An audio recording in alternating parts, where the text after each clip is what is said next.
আমাদের অ্যাকাউন্ট থেকে। তো বন্ধুরা, আমাদের অ্যাকাউন্ট থেকে আমরা কি করে একটি এটিএম কার্ড আমাদের মোবাইল থেকে আমরা আবেদন করতে পারি।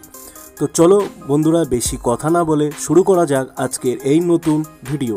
তবে তোমরা যারা যারা নতুন অবশ্যই সাবস্ক্রাইব করো চ্যানেলটি, পাশে থেকো। ধন্যবাদ। চলো বন্ধুরা, কথা না বাড়িয়ে শুরু করা যাক আজকের এই ভিডিওটি।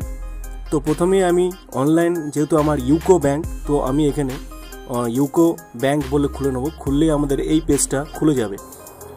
অ্যাপ্লাই ডেবিট কার্ড আর অ্যাপ্লাই নিউ পিন। তো আমি ডেবিট কার্ডে খুলে নিলাম। ডেবিট কার্ড খুলে নেওয়ার পর তোমরা বন্ধুরা তোমাদের যে অ্যাকাউন্ট আছে সেই অ্যাকাউন্টটা তোমরা এখানে দেখো অপশান আছে, অপশানে তোমরা বসিয়ে দিতে পারবে।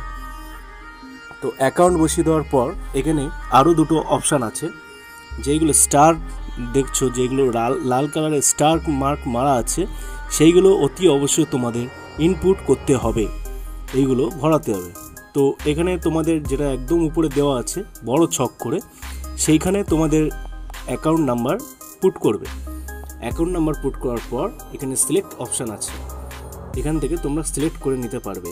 তারপরে তোমরা নিউ যখন পিনটি, তখন এটিএমটি চলে আসবে, তখন তোমরা পিন জেনারেট, এটিএমে না গিয়েও তোমরা মোবাইলের মাধ্যমে এটিএমের পিন জেনারেট করে নিতে পারবে।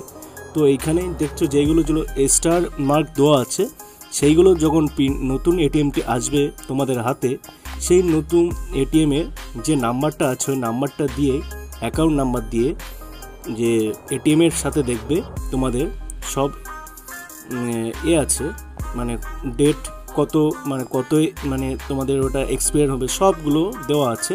ওইগুলো এখানে পুট করলে তোমরা একটি নতুন এটিএমের পিন অ্যাপ্লাই করে নিতে পারবে। তো বন্ধুরা, ভিডিওটি ভালো লাগলে অবশ্যই সাবস্ক্রাইব করো।